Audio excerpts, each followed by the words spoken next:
yesterday we have started with control and coordination. ठीक है, control word से थोड़े से डिफाइनिंग फैक्टर्स देखे थे अपन ने। अब ये जो कंट्रोल वर्ड है ये डायरेक्टली रेफर किया जाता है नर्वस सिस्टम की तरफ, यानी अपने को ह्यूमन का नर्वस सिस्टम है। अब नर्वस सिस्टम की जब बात करते हैं तो नर्वस सिस्टम ये बहुत डेवलप्ड सिस्टम है अपने बॉडी का, यानी इनफैक्ट ह्यूमन मोस्ट इवॉल्व या ह्यूमन मोस्ट डेवलप्ड स्पीशीज जब बोलते हैं अपन और पर या इकोसिस्टम में बाकी के ऑर्गेनिज्म के कंपैरिजन में ऑटोमेटिकली पहला इशारा नर्वस सिस्टम की तरफ किया था। नर्वस सिस्टम से ही अपन बाकी एनिमल से थोड़ा सा डिफरेंट हो। इमेजिन करो अगर बैल का दिमाग होता है कुछ में रहता अभी भी, पर अगर बैल का गधे का दिमाग अपने को होता तो अपन शायद उतना इवॉल्व नहीं होते जितना आज प्रेजेंट है। ठीक है, अपन उतने हायर ऑर्डर की थिंकिंग नहीं कर पाते। तो ये जो नर्वस सिस्टम है इसमें ऐसे कौन से चेंजेस हुए? देखो, नर्वस सिस्टम किंगडम एनिमेलिया में जो पहला फाइलम है यानी पॉरीफेरा ने नींव रख दी थी नर्वस सिस्टम।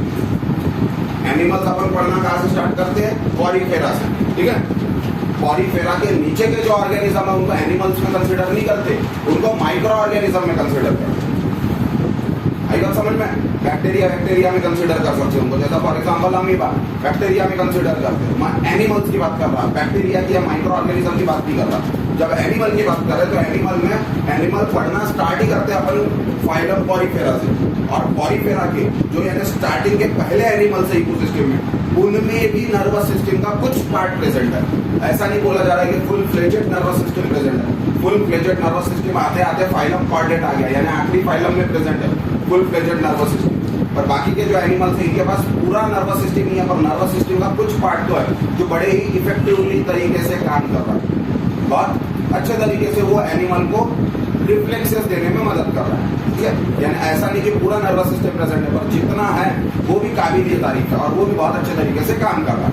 अब ये जो पॉरीफेरा का नर्वस सिस्टम है, ये पॉरीफेरा का नर्वस सिस्टम धीरे धीरे चेंज होते गया, इवॉल्व होते गया। अब चेंज होते गया, अपडेट होते गया तुम्हारे लैंग्वेज में। ठीक है, धीरे धीरे अपडेट होते गया और फाइनली कॉर्डेट आने के बाद इतने अच्छे तरीके से इवॉल्व हो गया वो कि कॉर्डेट्स के पास जो नर्वस सिस्टम है वो बहुत अच्छे से बना हुआ है। तो कॉर्डेट के पास जो नर्वस सिस्टम है वो पूरे नर्वस सिस्टम को 3 अलग एस्पेक्ट में डिवाइड किया जाए।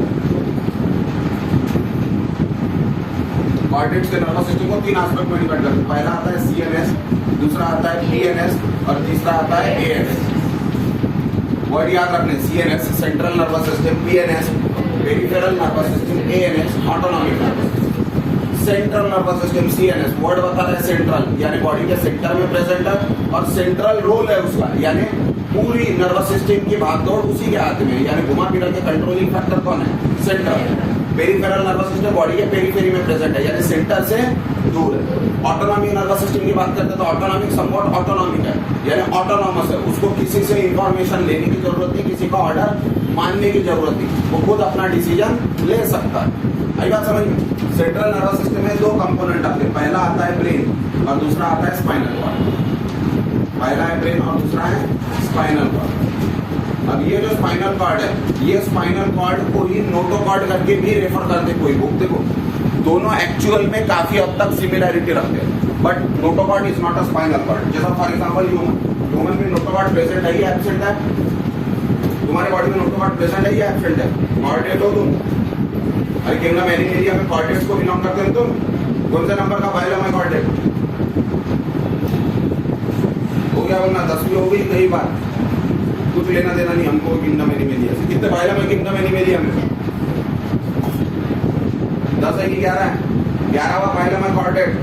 कॉर्डेट बोलने के लिए उस एनिमल के बॉडी में क्या प्रेजेंट होना चाहिए? नोटोकॉर्ड, तभी उसको कॉर्डेट बोल रहे हैं। अपने को कॉर्डेट बोला जाता है, इसका मतलब अपने बॉडी में नोटोकॉर्ड प्रेजेंट है या एब्सेंट है? एब्सेंट है। क्यों? क्योंकि अपने एम्ब्रियोलॉजिकल डेवलपमेंट में, एम्ब्रियोनिक डेवलपमेंट में नोटोकॉर्ड प्रेजेंट है।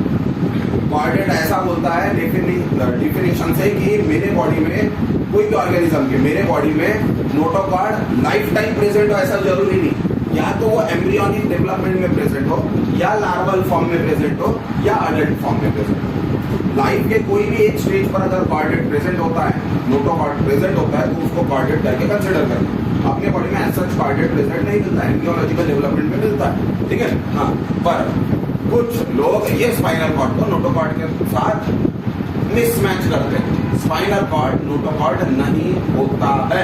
स्पाइनल कॉर्ड अलग एंटिटी है, नोटोकॉर्ड अलग एंटिटी। ये जो स्पाइनल कॉर्ड है, ये स्पाइनल कॉर्ड डायरेक्ट एक्सटेंशन है ब्रेन का। क्या है? डायरेक्ट एक्सटेंशन है, यानी ब्रेन को काम इतना ज्यादा दे दिया कि ब्रेन बोल रहा है मुझे उतना काम करने के लिए थोड़ा सा और पार्ट चाहिए या थोड़ा सी और जगह चाहिए।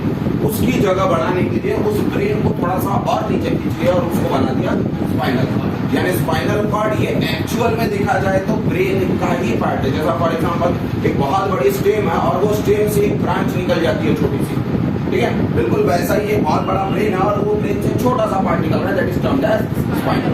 क्लियर? अब ये जो सेंट्रल एस्पेक्ट है नर्वस सिस्टम का, इसी के नर्व्स प्रेजेंट रहेंगे पेरीफेरी में। ब्रेन के जो नर्व्स प्रेजेंट रहेंगे पेरीफेरी में उन्हें बोला जाएगा क्रेनियल। क्या बोला जाएगा उन्हें? क्रेनियल। और स्पाइनल कॉर्ड के जो रहेंगे उन्हें बोला जाएगा spinal. Cranial nerve are around 12 pairs. कितने पेयर हैं? और spinal nerve, very good, spinal nerve is around 31 pairs, ठीक है। अब क्रेनियल नर्व ब्रेन से ही निकलेंगे, स्पाइनल कॉर्ड से निकलेंगे क्या? स्पाइनल नर्व स्पाइनल कॉर्ड से ही निकलेंगे, ब्रेन से निकलेंगे क्या? नहीं। उसके बाद autonomic nervous system. Autonomic nervous system is somewhat independent, ठीक है। इंडिपेंडेंट है इसका मतलब इसके पास दो पार्ट है, एक है सिंपैथेटिक और दूसरा है पैरासिम्पैथेटिक।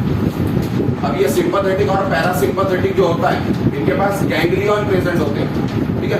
और ये गैंग्लियन ऑटोनॉमस तरह बिहेव करते हैं, यानी सेल्फ ट्रिगर मैकेनिज्म होता है उनके पास, ठीक है, खुद अपने डिसीजन खुद लेते हैं। कहने का मतलब ये सिस्टम सिंपैथेटिक पैरासिम्पैथेटिक को ब्रेन से कमांड लेने की जरूरत नहीं है।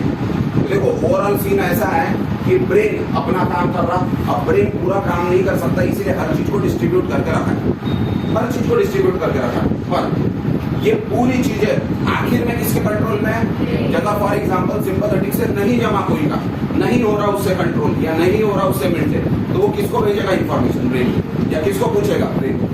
आई बात समझ में? स्पाइनल कॉर्ड को भी कोई प्रॉब्लम होता है तो वो किसको पूछेगा? यानी हाइयर ऑर्डर जिसको दिया है वो कौन है? Brain, higher order. इसी के हिसाब से अपन न्यूरॉन क्लासिफाई करते हैं। ये पूरा नर्वस सिस्टम जैसी बात की अपन है, नर्वस सिस्टम का स्ट्रक्चरल और फंक्शनल यूनिट क्या है? न्यूरॉन। पूरा nervous system structurally and functionally किससे बना है? न्यूरॉन से बना है। तो यहाँ पे न्यूरॉन प्रेजेंट होगा। अब ये जो न्यूरॉन है ये न्यूरॉन हर जगह पे प्रेजेंट है, ब्रेन में भी है, स्पाइनल कॉर्ड में भी है, नर्व्स में भी है, सिंपैथेटिक और पैरासिम्पैथेटिक सिस्टम में भी। अब ये पूरे न्यूरॉन में फर्क क्या है? न्यूरॉन दो तरह के रहते हैं, एक रहता है हाइयर ऑर्डर न्यूरॉन और एक रहता है लोअर ऑर्डर न्यूरॉन, ठीक है। हाइयर ऑर्डर न्यूरॉन यानी डिसीजन मेकिंग अथॉरिटी वाले न्यूरॉन, वैसे न्यूरॉन जिनके पास अथॉरिटी है कि वो डिसीजन ले सकते हैं। लोअर ऑर्डर वाले न्यूरॉन डिसीजन नहीं ले सकते, उनको सिर्फ ऑर्डर को फॉलो करना है, ठीक है। यानी डिसीजन लेने वाला न्यूरॉन अलग है, ऑर्डर को फॉलो करने वाला न्यूरॉन अलग है। डिसीजन लेने वाला न्यूरॉन हमेशा कहाँ देखने मिलेगा तुमको? ब्रेन में और कुछ हद तक स्पाइनल कॉर्ड। और ये जो बाकी के पार्ट्स है यहाँ पे तुम्हें लोअर ऑर्डर न्यूरॉन देखने मिलेगा। तो देखो प्रॉब्लम अगर लोअर ऑर्डर न्यूरॉन में हो गया, लोअर ऑर्डर न्यूरॉन में अगर प्रॉब्लम होता है बॉडी में बहुत बड़ा इफेक्ट गिरेगा क्या? नहीं, बहुत बड़ा इफेक्ट नहीं गिरने वाला। और हाइयर ऑर्डर न्यूरॉन में अगर कोई प्रॉब्लम होता है तो बॉडी में फर्क गिरता है क्या? बहुत बड़ा फर्क गिरता है। जैसा फॉर एग्जांपल ब्रेन के कुछ न्यूरॉन अगर खराब हो गए या ब्रेन के कुछ न्यूरॉन पे प्रॉब्लम आ गया तो उसका इफेक्ट पूरे बॉडी में देखने मिलेगा। For example paralysis, higher order neuron deficit हो रहा है, आई बात समझ में? जैसा वहां आमिर खान गजनी का हाइयर ऑर्डर न्यूरॉन में डेफिसिट हो रहा है, समझ में आ रहा है? वो short term memory loss, long term memory loss, ये जो फिनोमिना है ये सब हाइयर ऑर्डर न्यूरॉन के डेफिसिट के कारण हो रहा है। और अगर लोअर ऑर्डर न्यूरॉन डेफिसिट होती है तो कुछ ऐसा बहुत ज्यादा प्रॉब्लम नहीं होता। जैसा आपने कोई छोटी मोटी चींटियां आती है हाथ पैर को अकड़े जैसा हो, हाथ होता है, ठंडी में देखे होंगे ना, महसूस किए होंगे ना तुमने, ये सब जो प्रॉब्लम हो रहा है वो शॉर्ट टर्म डेफिसिट हो रहा है, इसका लोअर ऑर्डर न्यूरॉन। वहां पे हाइयर ऑर्डर न्यूरॉन का या हाइयर न्यूरॉन का इन्वॉल्वमेंट नहीं है, इसलिए हाइयर न्यूरॉन को प्रिवेंट करना या प्रिकॉशन देना बहुत जरूरी होता है, ठीक है। अब हाइयर ऑर्डर के न्यूरॉन को प्रिवेंट या प्रिकॉशन देना बहुत जरूरी है, इसीलिए सेंट्रल नर्वस सिस्टम में अलग अलग तरह के सेल रखे, उसमें सबसे पहला तो न्यूरॉन ही होगा। और ये न्यूरॉन बहुत काम का है सेंट्रल नर्वस सिस्टम का, क्यों? क्योंकि ये सेंट्रल नर्वस सिस्टम के न्यूरॉन के ऊपर पूरा नर्वस सिस्टम टिका हुआ है। ये बाकी के जो एस्पेक्ट है ये डायरेक्टली इनडायरेक्टली किसके ऊपर डिपेंडेंट है? किसके ऊपर डिपेंडेंट है? कौन सा न्यूरॉन? सेंट्रल नर्वस सिस्टम का हाइयर न्यूरॉन, उसका हाइयर ऑर्डर न्यूरॉन भी बोला जाता है। ये न्यूरॉन को प्रोटेक्ट करने के लिए या प्रिवेंट करने के लिए अपने पास 4 अलग अलग तरह के सेल होते हैं। जैसे फॉर एग्जांपल ये न्यूरॉन को प्रिवेंट करने के लिए अपने पास है ऑलिगोडेंड्रोसाइट,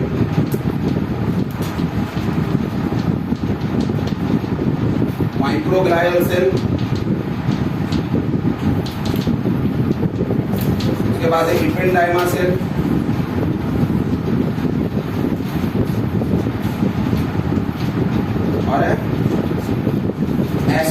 एस्ट्रोसाइट्स।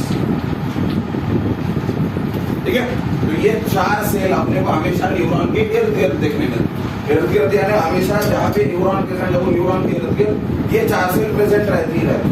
जैसा ग्लास दिखा तो चम्मच भी लेगा उसकी इर्द गिर्द। आई बात समझ में? ऐसा फिनोमिना नहीं। न्यूरॉन दिखा अपने को सीएनएस का कि उसकी इर्द गिर्द इनमें से कुछ सेल, ऐसा जरूरी नहीं है कि ये चारों सेल रहेंगे, पर 4 में से कुछ सेल तो हमेशा प्रेजेंट रहेंगे। जैसा अब थोड़ी थोड़ी सी प्रॉपर्टी याद रखना इसकी। एस्ट्रोसाइट स्टार शेप का रहता है, सेल कौन सा शेप का रहता है?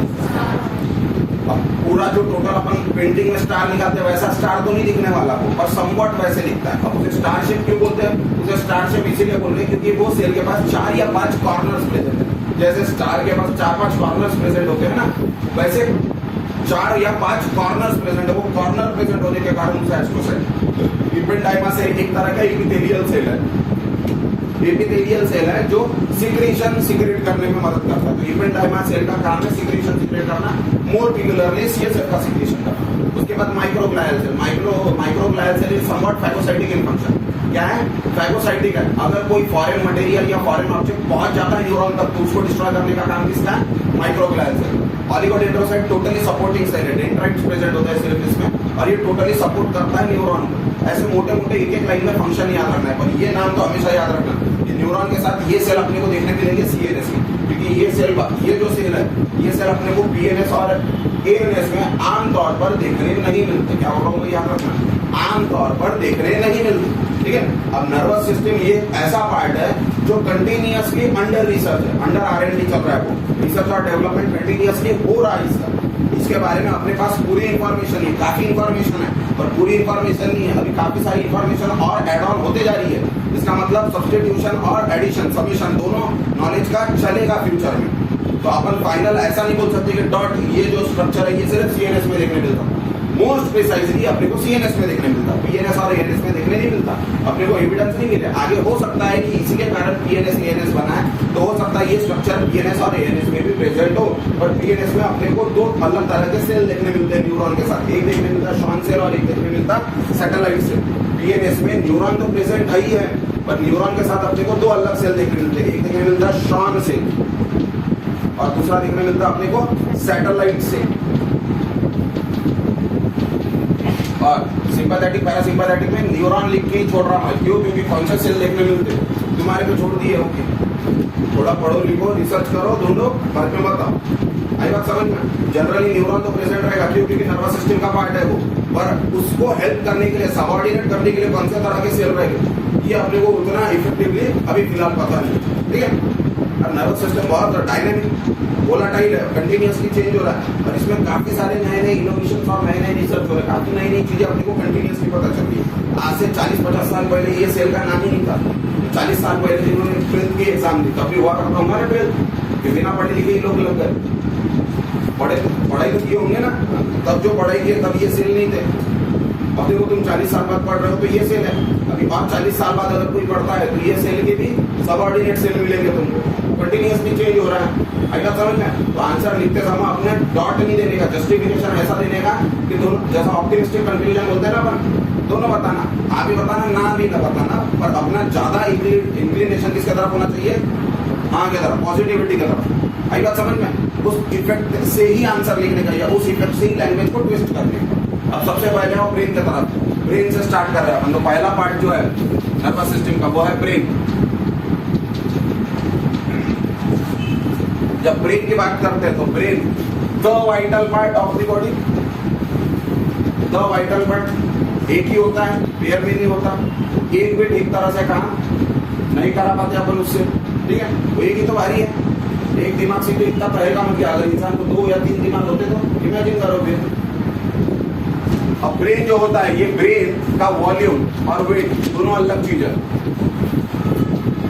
Volume is around 1400 to 1600 CC. देखो फिर यहाँ पे रेंज में लिखा जा रहा है, इसका मतलब सबका दिमाग सेम नहीं है। किसी का 1400 होगा, किसी का 1600 होगा, किसी का 1500 भी होगा, तो डिपेंड करेगा। किसी का 1350 भी हो सकता है, किसी का 1650 भी हो सकता है।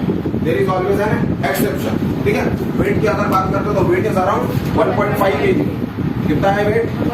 अब टैली करो जरा दोनों चीजों को, दोनों डाटा को देखो जरा, एक वॉल्यूम को देखो और एक वेट को देखो। वॉल्यूम और वेट किसका तरफ इशारा करता है? अरे वॉल्यूम और वेट किसके तरफ इशारा करता है? वॉल्यूम और वेट को दिखे तुमने, तो तुमको क्या दिखना चाहिए?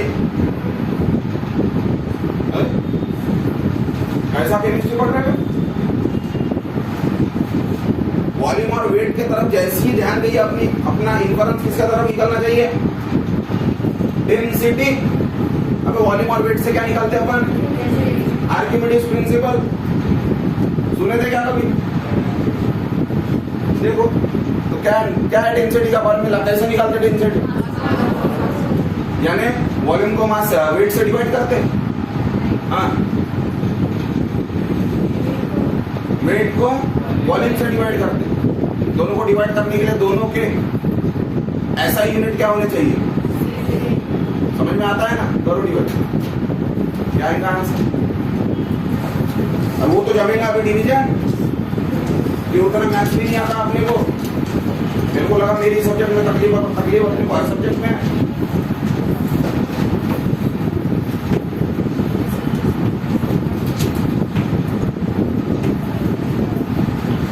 अरे मूर्खों, सच में पेन, पेंसिल और रजिस्टर की जरूरत है क्या ये रिवीजन करने के लिए? हाँ, बड़े लोग हैं, थोड़ा तो दिमाग लगाया करो। वो लॉक टेबल से न्यूमेरिकल सॉल्व करना जरा कम करो या बंद करो। ना तो वो बोर्ड देने वाला है तुमको लॉक टेबल, ना ही वो एंट्रेंस वाले देने वाले हैं तुमको लॉक टेबल। और जिसने लॉक टेबल के पीछे समय बर्बाद किया उसका पेपर ही गया करके समझ लेना। उसका उतना समय किसी के पास नहीं रहता। 1 मिनट में तुमको क्वेश्चन सॉल्व करना है, 1 मिनट में कहाँ लॉग लाओगे, कहाँ तुम उसको समेशन करोगे, इंटीग्रेट करोगे, कहाँ उसका एंटी लॉग लाओगे, कहाँ उसका रिजल्ट निकालोगे। इतना सब करने को समय है क्या? अंदाजा पकड़ो ना, एवरेज निकालना अपने को सटीक आंसर होना ही नहीं, अपने को एवरेज होना। क्योंकि ऑप्शन में एवरेज में से पकड़ना है तुमको। चारों ऑप्शन समझ में आते ना, 19-20 भी रहा तो, लेकिन 2 ऑप्शन सेम तो रहने वाले है नहीं। अगर दोनों का ऐसा यूनिट लेते हैं तो ऊपर वाले का ऐसा यूनिट लो तो हो जाएगा 1.6, नीचे वाला 1.5। अरे ये केजी में, तो इसको किस में लोगे? लीटर में लोगे ना। सीसी एमएल में है ना, ये एमएल में गिनते कि लीटर में गिनते? लीटर में गिनते। या इसको अगर 1600 सीसी लेना होगा तो इसको 1500 ग्राम लो, तुम्हारी इच्छा। दोनों का यूनिट सेम रखो। ये 1.5 है तो इसको 1.6 करो। अब करो डिवाइड, 1.6 डिवाइडेड बाय 1.5।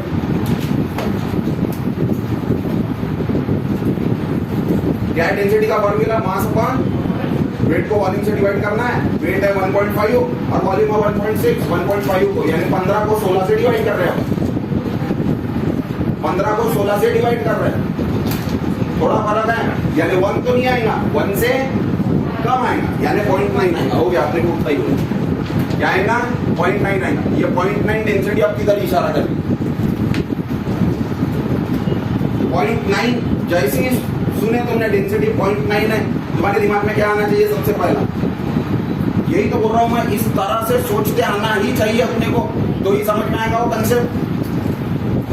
नहीं तो ना वो सरफेस टेंशन अपने को समझ में आएगा, ना ही solution and its colligative property समझ में आएगी अपने को।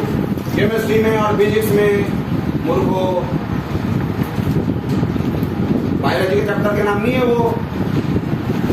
0.9 डेंसिटी जैसे ही सुने तुमने, तुम्हारे दिमाग में पहला डाटा ये आना चाहिए कि वाटर की डेंसिटी 1 रहती, इसकी डेंसिटी 0.9 है, 1 से कम है। इसका मतलब ये वाटर से हल्का है, लाइट वेटेड है, तैरेगा पानी के ऊपर। किसी का दिमाग निकाल के पानी में रख दिया, तैरेगा वो, जैसा बर्फ तैरता ना वैसा तैरेगा। अपना तो पूरा खाली है, तो अपना तो हवा में तैरेगा, पानी की जरूरत ही नहीं। अब डेंसिटी कम है पर लगभग वाटर जितनी है, वाटर की 1 होती है, इसकी 0.9 है, यानी वाटर की डेंसिटी के इर्द गिर्द है। इसका मतलब अपना जो ब्रेन है इसमें काफी हद तक वाटर प्रेजेंट है। क्या इसका मतलब? वाटर प्रेजेंट है, पानी भरा हुआ है, इसलिए पूरा डाइल्यूटेड है, बिल्कुल काम नहीं करता अपना दिमाग। तो काफी हद तक वाटर प्रेजेंट है, ऐसा बोल रहे हैं अपन। इसका मतलब ये जो ब्रेन का नर्वस टिश्यू है अपने बॉडी में, ये न्यूरल टिश्यू में या नर्वस टिश्यू में काफी वाटर कॉन्सेंट्रेटेड है। तो ऑस्मोटिक प्रेशर बहुत अच्छे तरीके से काम करता है ब्रेन के मामले में, ठीक है, बहुत इफेक्टिव तरीके से वाटर प्रेजेंट है। इसीलिए सोडियम अगर थोड़ा सा भी कम ज्यादा होता है ना बॉडी में, तो ब्रेन को बहुत बड़ा इम्पैक्ट पड़ता है, बहुत बड़ा इम्पैक्ट पड़ता है। क्यों? क्योंकि सोडियम थोड़ा सा भी कम ज्यादा हो रहा, वाटर बहुत सारा कम ज्यादा हो जाएगा थोड़े सोडियम के पीछे। क्यों? क्योंकि sodium is highly hydrophilic. Sodium ion mostly precisely, is highly hydrophilic. Sodium कभी अकेला नहीं जाता, सोडियम जब भी ऑस्मोसिस कराता है वो कॉन्सेंट्रेशन ड्रिफ्ट के कारण वाटर को भी बहुत सारा लेके जाता है अपने साथ। यानी एक सोडियम का आयन अगर सेल के अंदर गया तो अपने साथ 15-20 वाटर के मॉलिक्यूल लेके जाएगा। तो इमेजिन करो 10-15 सोडियम के आयन ज्यादा चले गए सेल के अंदर, कितना वाटर ज्यादा चले जाएगा, बहुत सारा वाटर ज्यादा चले जाएगा। तुमने कभी सुने होंगे कि जिसका ब्लड प्रेशर ज्यादा होता है उसको नमक कम खाना चाहिए, बोलते हैं अक्सर, या उसका जो नमक होता है वो भी लो सोडियम सॉल्ट होता है। मार्केट में अवेलेबल है लो सोडियम सॉल्ट, यानी ऐसा नमक जिसमें सोडियम कम है। क्यों अपन बोल रहे हैं उसने सोडियम कम खाना चाहिए? क्योंकि सोडियम अगर उसके बॉडी में ज्यादा जाएगा, सॉल्ट अगर उसके बॉडी में ज्यादा जाएगा तो ऑटोमेटिकली सेल ज्यादा सॉल्ट खींचेगा, तो ज्यादा सॉल्ट के पीछे ज्यादा वाटर भी आएगा, और वो पूरा का पूरा वाटर किसमें ऐड होता है? ब्लड में। तो ब्लड का जो वॉल्यूम है वो धीरे धीरे क्या होगा? बढ़ेगा। अब ब्लड का वॉल्यूम बढ़ेगा तो ऑटोमेटिकली प्रेशर भी इंक्रीज होगा। तो उसने एंटी हाइपरटेंसिव मेडिसिन लेने के बावजूद उसके ब्लड का प्रेशर अपने को रेज्ड मिलेगा, जो कि प्रॉब्लम क्रिएट कर सकता है। वैसा नहीं होना चाहिए, इसीलिए अपन बोलते हैं कि कौन सा नमक खाना चाहिए या डाइट कैसा होना चाहिए उसका? लो सोडियम डाइट। लो सोडियम यानी सोडियम कम होना चाहिए, और सोडियम कम जनरली ग्रीन लीफी वेजिटेबल्स में वगैरह होता है। तो ग्रीन लीफी वेजिटेबल वगैरह इसीलिए बोला जाता है कि ज्यादा यूज करो या ज्यादा खाओ, क्यों? क्योंकि उसमें सोडियम थोड़ा सा लेस अमाउंट, सोडियम की जगह पर पोटेशियम ज्यादा होता है। और इनफैक्ट दोनों का काम करने का तरीका एक ही है, क्योंकि दोनों कटायन है और दोनों के पास सिंगल चार्ज है। चलिए अपन भी किसके सामने दिमाग खोल रहे हैं। अब ब्रेन जो है, ये ब्रेन को कवर करके रखा है, ठीक है। अब ये ब्रेन को कवर या प्रोटेक्ट करके रखा है एक चेम्बर में जिसका नाम है क्रेनियम। तो क्रेनियम एक ऐसा बॉक्स है जहां पे पूरे ब्रेन को कवर करके रखा है, इसलिए क्रेनियम को ब्रेन बॉक्स भी बोला जाता है। क्या बोला जाता है? Brain box. Cranium is also known as brain box. अब ये जो क्रेनियम है या ब्रेन बॉक्स है, ये क्रेनियम या ब्रेन बॉक्स बोन से बना है। किससे बना है? बोन से। और कितने बोन्स प्रेजेंट है? 8, 7, 8, 9, कितने? पक्का? कौन कौन से हैं?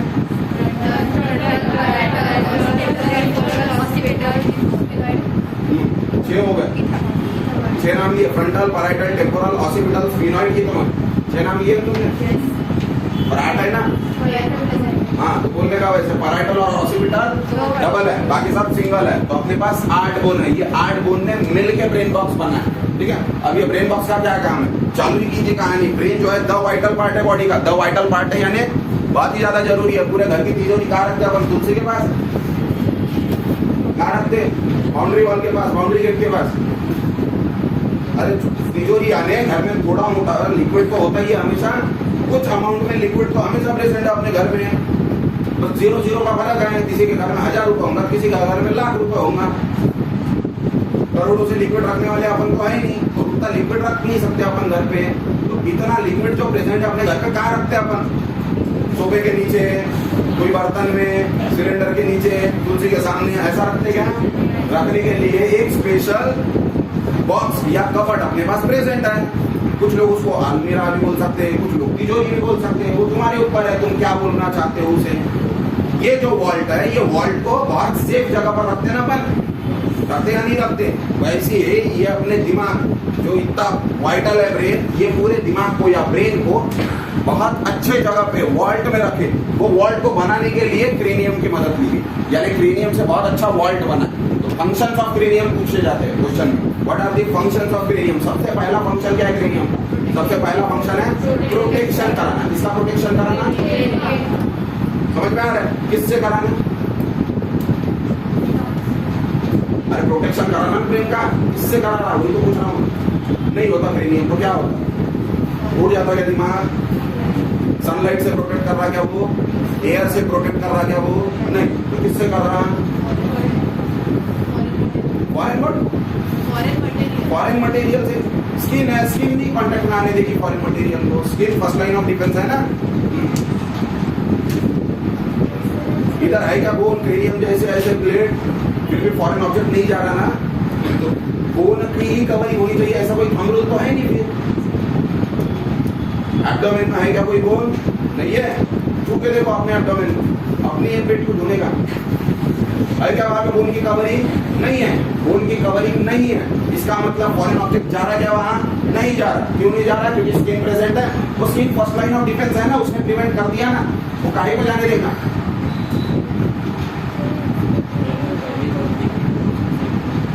पहला बराबर बोला उसने, शिप। एक्चुअली वो दूसरा फंक्शन है। पहला फंक्शन प्रोटेक्शन का देना है, दूसरा फंक्शन देना है। अरे पकड़ो ना, लिक्विड है ना ज्यादा वो, यानी ब्रेन जो है जेली जैसा है, सेमी सॉलिड है, बहेगा ना वो। वैसा भी तो हमने यहाँ से बहते बहते यहाँ तक आ गया, और कहाँ भेजोगे उसको? फुट में। दिमाग से पैदा लोग ऐसे क्यों बोलते हो? ऐसे